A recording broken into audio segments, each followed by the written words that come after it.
Hello વિદ્યાર્થી મિત્રો, આપ સૌનું આપણી આ યુટ્યુબ ચેનલ પર હાર્દિક સ્વાગત છે। આજે હું લઈને આવી છું ધોરણ 10 વિષય હિન્દી પેપર સોલ્યુશન ગુજરાત માધ્યમિક અને ઉચ્ચતર માધ્યમિક શિક્ષણ બોર્ડ ગાંધીનગર। તો ચાલો આપણે આગળ જોઈએ, પરંતુ તે પહેલાં જો તમે આપણી આ યુટ્યુબ ચેનલને લાઇક શેર અને સબસ્ક્રાઇબ ન કરી હોય તો જરૂરથી કરજો। विभाग ए, निम्नलिखित प्रश्नों के सही विकल्प चुनकर उत्तर लिखिए। पहला प्रश्न, उज्जैनी की राज्यसभा का प्रत्येक व्यक्ति कालिदास को किसके लिए जानता था? उत्तर है ए, ऋतु संहार के लिए। दूसरा प्रश्न, नंदन ने पत्नी की बात सुनी तो उसके चेहरे पर आ गई। उत्तर है बी, प्रसन्नता भरी मुस्कुराहट। तीसरा, तुम चाहो तो शिष्ट भाषा में आवेदन दे सकते हो, यह वाक्य कौन कहता है? उत्तर है ए, रमेश। अगला प्रश्न, सही विकल्प चुनकर रिक्त स्थानों की पूर्ति कीजिए। प्रश्न 4, बूढ़ी काकी के प्रति सिर्फ को अनुराग था। उत्तर है लाडली। प्रश्न 5, सुधा मूर्ति पाठ में भेदभाव की बात की गई है। उत्तर है स्त्री पुरुष। छठा, प्राचीन खाली जगह ने जीवन की समस्या को ठीक से समझा था। उत्तर है चीनियों ने।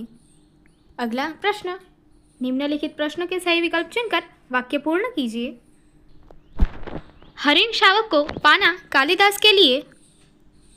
उत्तर है ब, संवेदन का प्रश्न था। अगला 8वां, एल्बम भेजने के लिए पत्र। उत्तर है बी, कलकत्ते के मारवाड़ी सेठ ने लिखा था।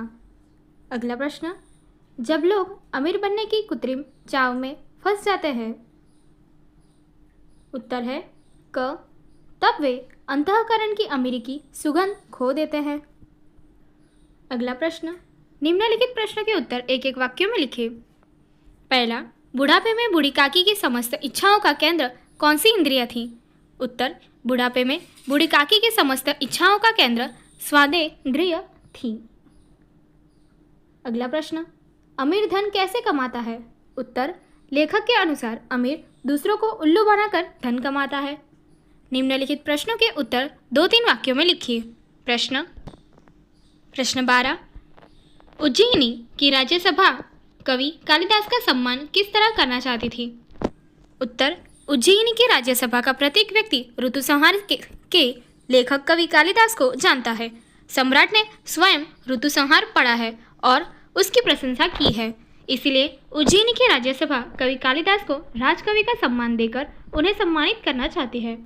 अथवा दूसरा प्रश्न, बिस्मिल की मां ने शिक्षा प्राप्त करने के लिए क्या क्या प्रयत्न किए? उत्तर, बिस्मिल की मां पहले पढ़ी लिखी नहीं थी। बिस्मिल के जन्म के 5-7 साल बाद उन्होंने हिंदी पढ़ना शुरू किया था। मोहल्ले की अपने घर पर आने वाली शिक्षित सखी सहेलियों से वे अक्षर बोध करती थी। घर के कामकाज से जो समय मिल जाता उसी में वह उनका पढ़ना लिखना होता था। इस तरह अपने परिश्रम के बल पर थोड़े दिनों में ही वे देवनागरी पुस्तकों का अध्ययन करने लगी थी। अगला, निम्नलिखित प्रश्नों के उत्तर 4 से 5 वाक्यों में लिखिए।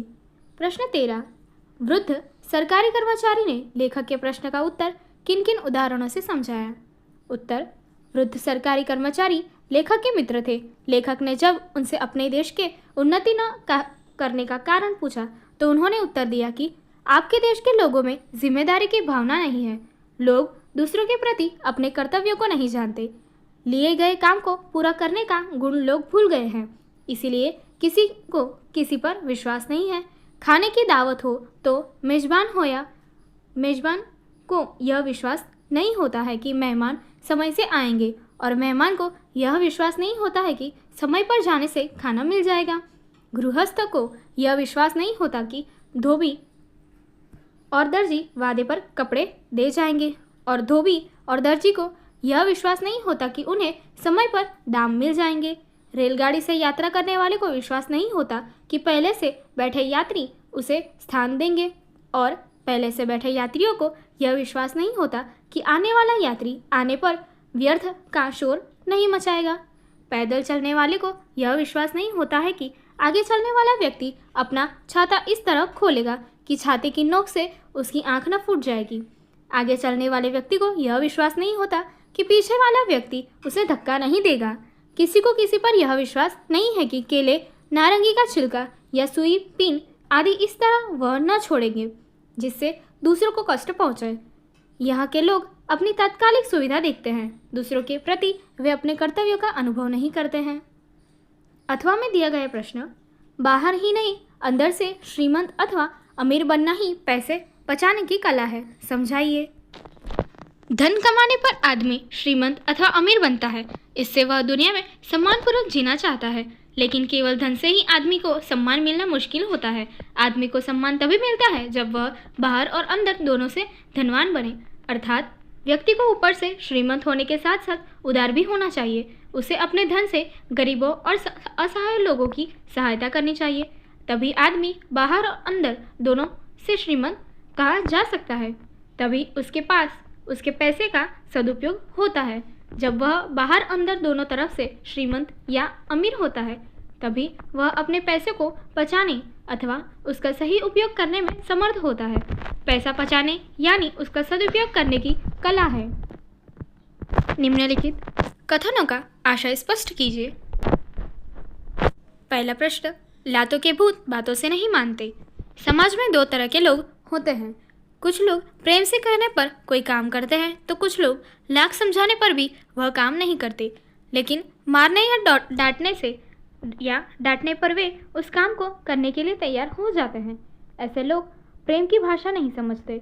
उनके साथ नरमी का व्यवहार न कर कड़ाई से काम लेना पड़ता है। उनके साथ उसी भाषा में व्यवहार करना चाहिए जिस भाषा को वे समझते हैं। अथवा यह हरिण शावक इस पार्वत्य भूमि की संपत्ति है। राजपुरुष और इसी पार्वत्य भूमि के निवासी हम इसके सजातीय है। उत्तर, पार्वतीय क्षेत्र में मनुष्य और पशु पक्षी में कोई अंतर नहीं है। दोनों प्राणधारी है और घायल होने पर दोनों को ही दर्द होता है। इसलिए पर्वतीय भूमि में मनुष्य और पशु पक्षी में सजातीय रिश्ता है। इस भूमि में जैसे मनुष्य को मारना अपराध है, ठीक उसी तरह पशु पक्षियों को मारना भी अपराध है। इसी क्षेत्र में कोई व्यक्ति किसी पशु का शिकार करे, उसे अपनी संपत्ति जताना चाहे तो यहाँ के निवासी को यह कदापि बर्दाश्त नहीं होता। इसलिए कालिदास राजपुरुष दंतुल से यह वाक्य कहते हैं, पार्वतीय भूमि के पशु पक्षी की जान बचाने के लिए इस क्षेत्र के लोग अपनी जान लड़ा देते हैं, क्योंकि वे इन्हें अपने से अलग नहीं मानते। विभाग बी, निम्नलिखित प्रश्नों के सही विकल्प चुनकर उत्तर लिखिए। पहला, गोपी गले में खाली जगह माला पहनना चाहती है। उत्तर है डी, गुंजे की। दूसरा, गीता का गान करने वाले खाली जगह थे। उत्तर है डी, कृष्ण। तीसरा, कुत्ता खरहे को क्यों न पकड़ पाया। उत्तर है बी, खरहा अपनी जान बचाने के लिए भाग रहा था। अगला प्रश्न, सही विकल्प चुनकर रिक्त स्थानों की पूर्ति कीजिए। पहला, खाली जगह ने मीरा को विष का प्याला भेजा था। उत्तर है राणा ने। दूसरा, भारतवर्ष का भाल खाली जगह है। उत्तर है हिमालय। तीसरा, हम नवयुग के खाली जगह है। उत्तर है निर्माता। निम्नलिखित प्रश्नों के सही विकल्प चुनकर वाक्य पूर्ण कीजिए। संत रैदास कहते हैं कि हे प्रभु, आपके प्रति मेरा समर्पण भाव। उत्तर है अ, चंदन के साथ पानी जैसा है।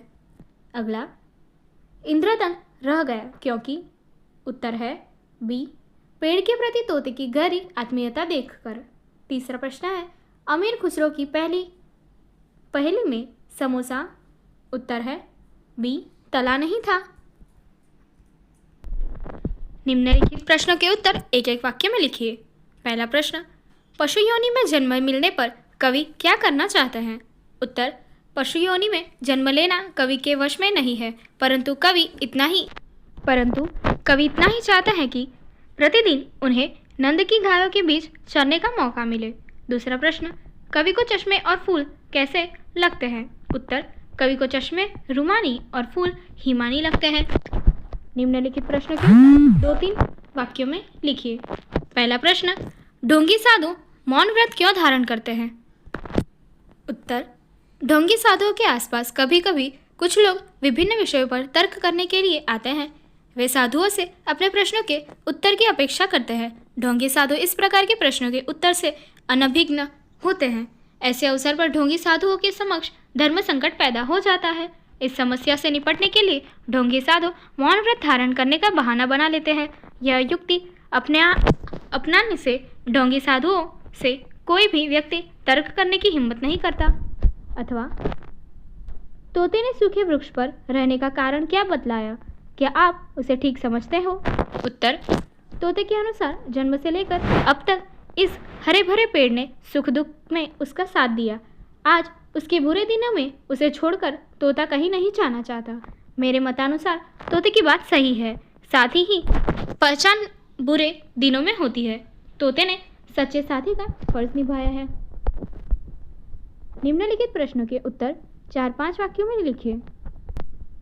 पहला प्रश्न: कृष्ण के प्रति अपनी भक्ति प्रदर्शित करने के लिए रसखाना क्या क्या न्यौछावर करना चाहते हैं? उत्तर: कवि रसखान के मन में श्री कृष्ण के प्रति अपार श्रद्धा है। वे अपने आराध्य देव के प्रति समर्पित है।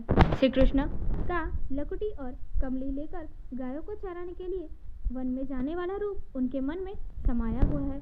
उस रूप का दर्शन करने के लिए वे तीनों लोकों के राज्य को न्यौछावर करने को तत्पर है। नंद की जिन गायों को उनके आराध्य देव श्री कृष्ण ने चराया था, वे उन गायों को चराकर अद्भुत सुख प्राप्त करना चाहते हैं। इस सुख के सामने वे 8 सिद्धियों और 9 निधियों को भी तुच्छ मानते हैं। नंद की गायों को चराने के सुख के सामने वे इन सिद्धियों और निधियों को न्यौछावर करने को तैयार है। अथवा दूसरा प्रश्न: मीरा के पदों के आधार पर सद्गुरु की महिमा का वर्णन कीजिए। उत्तर: कहावत है, बिन गुरु ज्ञान न होई। गुरु का महत्व सभी ने माना है। मीराबाई ने सद्गुरु को बताया, बहुत महत्व दिया है। मीरा सांसारिक जीवन को त्याग कर अपने आराध्य देव श्री कृष्ण की भक्ति पाकर मगन है। वे इसे रत्न की उपमा देती है। वे इसे अनमोल वस्तु को प्राप्त करने का श्रेय अपने सद्गुरु को ही देती है और कहती है कि राम रतन रूपी धन उन्हें उनके सद्गुरु की कृपा से प्राप्त हुआ है। सद्गुरु की कृपा इस संसार रूपी सागर में नाव के समान है। इस नाव में बैठकर मीरा सुरक्षित रूप से इस भवसागर को पार करने में प्रतिनिश्चित हैं, क्योंकि इस नाव के खेवनहार उनके सद्गुरु होंगे। इस प्रकार मीरा के पद में सद्गुरु को बहुत महत्व दिया गया है। निम्नलिखित कथनों का आशय स्पष्ट कीजिए। पहला प्रश्न: आज युद्ध जर्जर जन जगजीवन पुनः करेगा मंत्रोच्चारण। वह वसुदेव बना कुटुंबकम, उसके मुख पर ज्योति नवल सी। जननी जन्मभूमि प्रिय अपनी, जो स्वर्गदापि चिर गरियसी।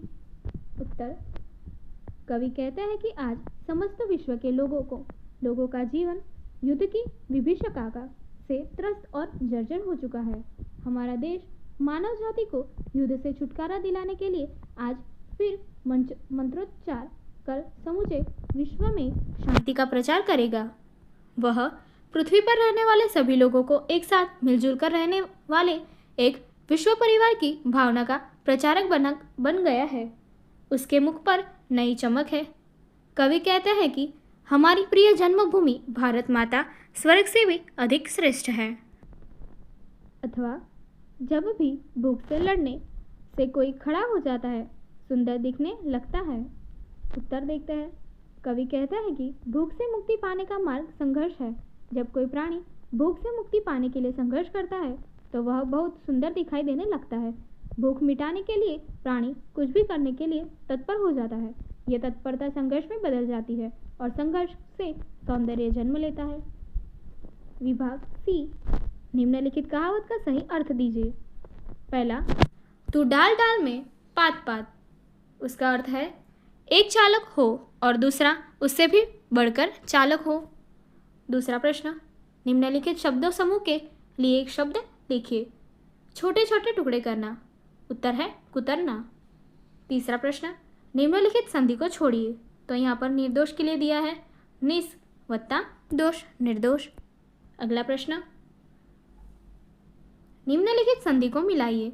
अन वत्ता अर्थ बनता है अनर्थ। निम्नलिखित मुहावरे का अर्थ देकर वाक्य में प्रयोग कीजिए। मुहावरा खून पसीना एक करना। अर्थ है घोर परिश्रम करना। वाक्य है, रमेश ने खून पसीना एक करके डॉक्टर बनने का सपना पूरा किया। अगला, निम्नलिखित शब्दों के विरोधी शब्द लिखिए। सहृदयता तो उसका विरोधी है निर्दयता। जादूगर तो उसका विरोधी है दर्शक। अगला प्रश्न, निम्नलिखित शब्दों के पर्यायवाची शब्द लिखिए। पहला है बुजदिल तो उसका अर्थ है पर्यायवाची शब्द है कायर। दूसरा है विस्मय तो उसका शब्द है आश्चर्य।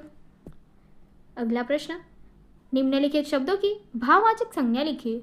कृत्रिम तो उत्तर है कृत्रिमता। दूसरा कुतरना तो उसका उत्तर है कुतरन।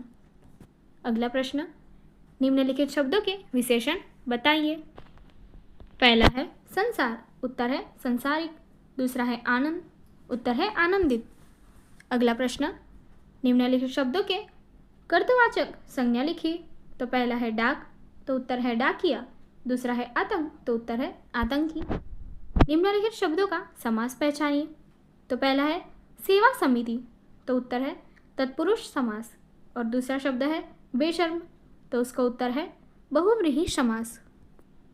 विभाग डी, निम्नलिखित विषय पर किसी टिप्पणी लिखिए। तो पहला है पत्र लेखन तो जो आपको खुद से करना है। और दूसरा है आकाशवाणी जो भी आपको खुद से करना है। अब आगे देखते हैं। निम्नलिखित परिच्छेद को पढ़कर नीचे दिए गए प्रश्नों के एक वाक्य में उत्तर लिखिए। स्त्रियों की शिक्षा का स्वरूप पुरुषों की शिक्षा के स्वरूप में अलग रहना चाहिए। कताई, सिलाई, कटाई आदि की शिक्षा तो उन्हें दी जाए, किंतु इसी के साथ उन्हें कुटीर उद्योग में भी निपुण बनाया जाना चाहिए, जिससे कि बुरा समय आने पर वे किसी की मोहताज न रहे। स्त्री को शिक्षित करने से हमारा घर स्वर्ग बन सकता है। नासमझ और फूहड़ औरतों से परिवार तबाह हो जाता है। जिस घर की स्त्रियां सुशिक्षित और सुसंस्कृत होती हैं, वह घर जिंदा विश्वविद्यालय होता है। शिक्षा का अर्थ किताबी ज्ञान ही नहीं और ना ही अक्षर ज्ञान है, वह तो जीने की कला है। प्रश्न देखते हैं। स्त्री को किस प्रकार की शिक्षा देनी चाहिए? उत्तर है पुरुषों से भिन्न प्रकार की शिक्षा स्त्रियों को दी जानी चाहिए। कताई, बुनाई, सिलाई, कटाई आदि शिक्षा के साथ स्त्रियों को कुटीर उद्योग की शिक्षा भी देनी चाहिए। दूसरा प्रश्न देखते हैं। हमारा घर स्वर्ग कैसे बन सकता है? उत्तर है स्त्रियों को उचित शिक्षा देने से हमारा घर स्वर्ग बन सकता है। तीसरा प्रश्न, जिंदा विश्वविद्यालय किसे कहा है? उत्तर शिक्षित एवं सुसंस्कृत स्त्रियों से संपन्न नागरों को जिंदा विश्वविद्यालय कहा गया है। अगला प्रश्न, शिक्षा का अर्थ क्या है? उत्तर केवल किताबी ज्ञान और अक्षर ज्ञान ही शिक्षा नहीं है। शिक्षा का अर्थ है सुंदरता से जीने की कला। अगला प्रश्न, शिक्षित का विलोम शब्द क्या है? उत्तर है अशिक्षित। अगला प्रश्न, इस परिच्छेद को उचित शीर्षक दीजिए। उत्तर है स्त्री शिक्षा का महत्व। निम्नानुसार पत्र लिखिए। तो आपको यहाँ पत्र दिया गया है जो आपको स्वप्रयत्न मतलब खुद से लिखना है। अब आगे देखते हैं। रूपरेखा के आधार पर कहानी लिखकर शीर्षक एवं बोध लिखिए जो आपको खुद से करना है।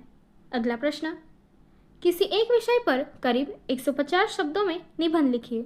तो पहला विषय है श्रम का गौरव। यहाँ पर हमें उसके लिए मुद्दे दिए गए हैं, तो चलो देखते हैं। उदयमन ही सिद्ध्यंति कार्याणि न मनोरथे।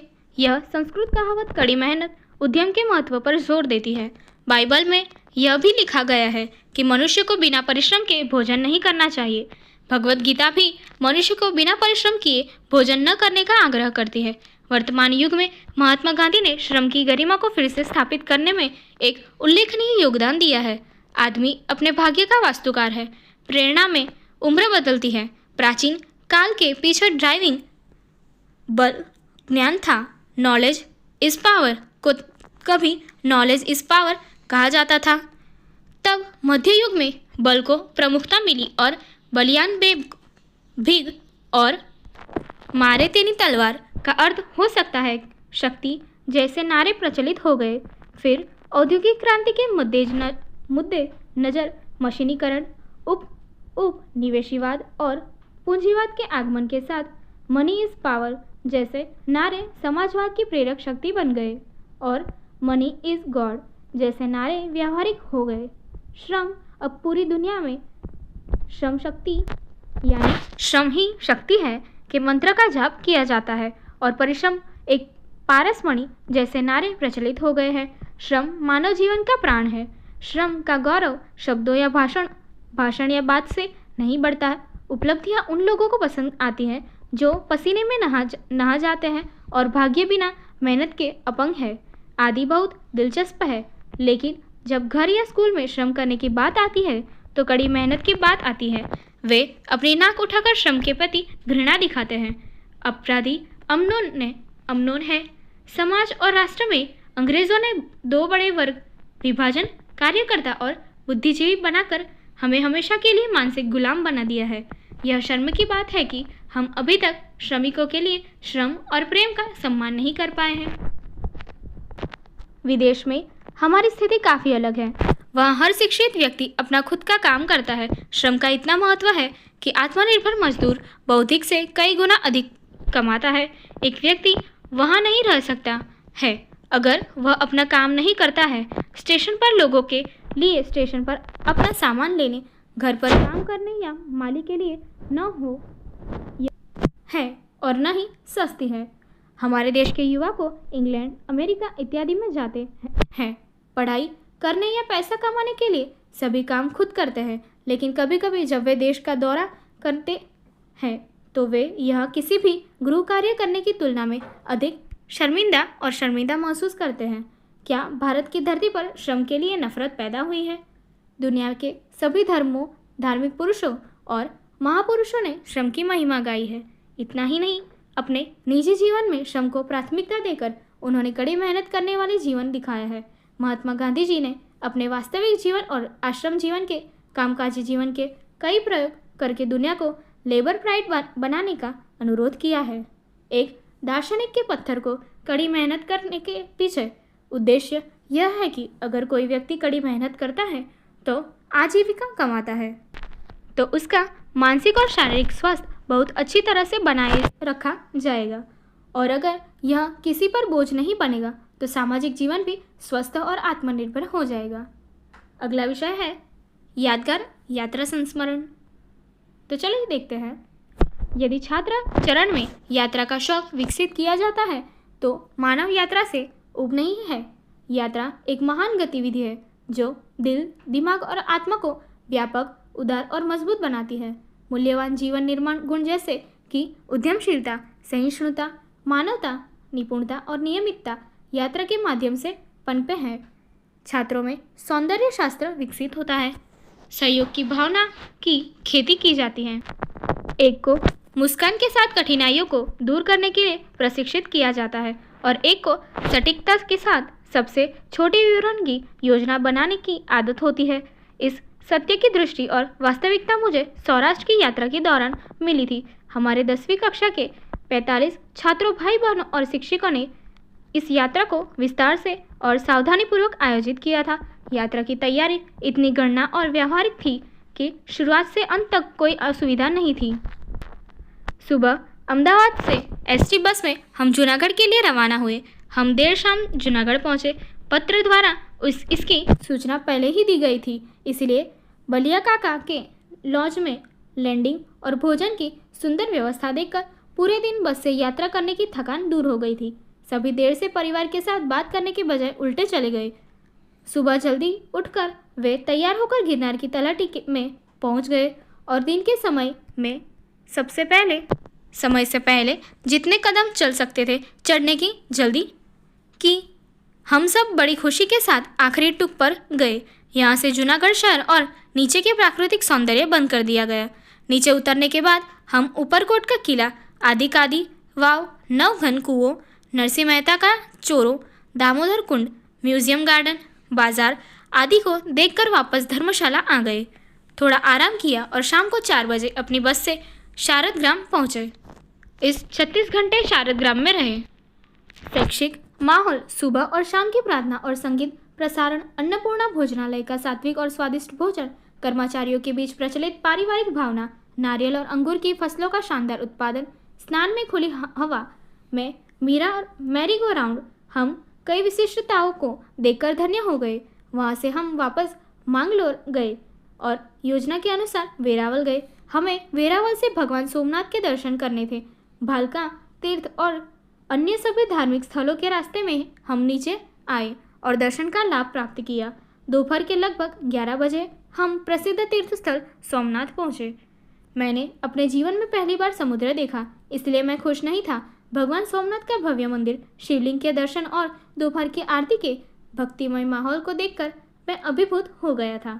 शाम को लहरों को देखने के पूरे 3 घंटे आगे और पीछे उछलते हैं और बुधवार सुबह अहमदाबाद लौट आए।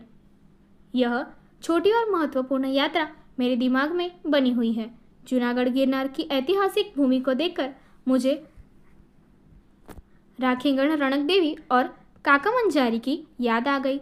शारद ग्राम के शैक्षणिक तीर्थ स्थल पर महात्मा गांधी की नई ट्रेनिंग की योजना को देखकर और सोमनाथ के धार्मिक तीर्थ स्थल को देखकर मान सोलंकी युग के गुजरात की धार्मिकता की झलक दी गई। मुझे इस बात का असली अनुभव था कि अगर टूर प्रोग्राम की योजना बनाई जाए तो कितना मज़ा आएगा, जिसे मैं शायद अपने जीवन के बाकी हिस्सों में कभी नहीं भूल पाऊंगा। अथवा में दिया गया दूसरा विषय है, एक इंसान केवल अपनी जीभ से चढ़ या गिर सकता है। उसके लिए मुद्दे आपको यहाँ दिए गए हैं, तो चलिए देखते हैं। हर आदमी के जीवन में जीभ एक महत्वपूर्ण भूमिका निभाती है। इसमें जहर के साथ साथ अमृत भी होता है। वह शादी कर सकता है। एक आदमी अपनी जीभ के साथ ऊंचा उठ सकता है। मीठा और जीभ समझदार या तेजी से प्रगति करता है।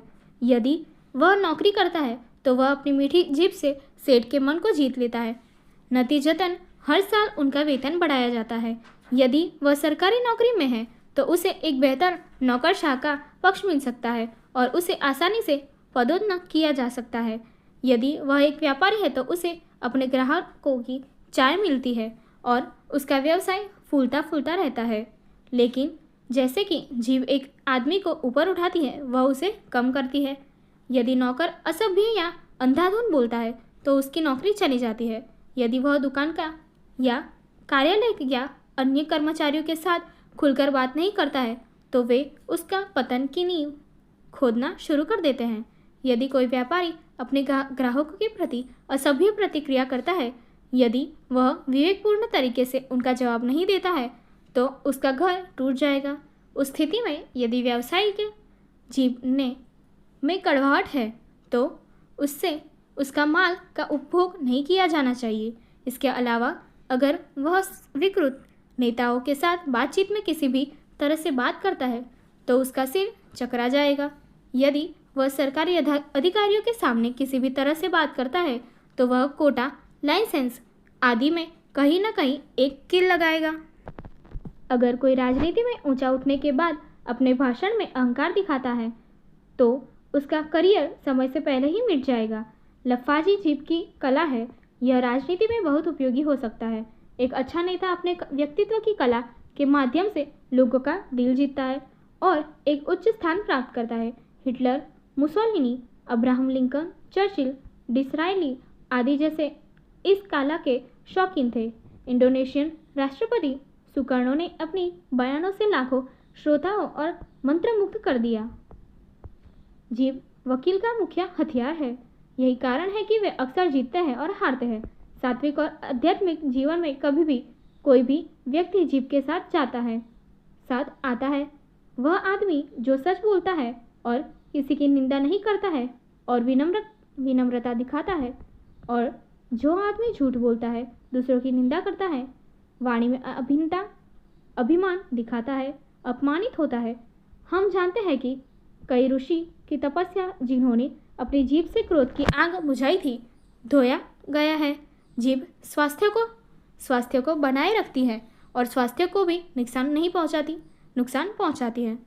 जो आदमी अपनी जीभ को नियंत्रित करता है और भोजन करता है और भोजन के अनुपात में अच्छा स्वास्थ्य और दीर्घायु होता है, वह अक्सर बीमार पड़ता है, कमज़ोर हो जाता है और काम पर ध्यान केंद्रित नहीं कर पाता है। कभी कभी ऐसा होता है कि उद्गम के दिनों में कोई भी व्यक्ति को जो कुछ भी कहना कहता है वह बुरा नहीं मानता। अगर अमीर लोग कठोर शब्द कहते हैं तो लोग उसे बर्दाश्त करेंगे। राजनेता लोगों को कोड़े मारते हैं, लेकिन वे चुप्पी साध लेते हैं। इंग्लैंड में प्रधानमंत्री चर्चिल की मुखर थे और व्यंग करते थे, लेकिन उनकी मृत्यु तक उनकी प्रतिष्ठा बनी रही। दुर्वासा ऋषि वार्तालाप पर क्रोधित थे, फिर भी देवताओं ने उनका सम्मान किया। लेकिन कड़वी जीभ अंततः गिरावट को कम करती है। जीभ मेरे लिए एक आदमी की तरह है, इसलिए इसका इस्तेमाल सावधानी से करना चाहिए। આગળની એક્ટિવિટી જોવા માટે અહીં આપેલી એન્ડ સ્ક્રીન પર ક્લિક કરો. Thank you.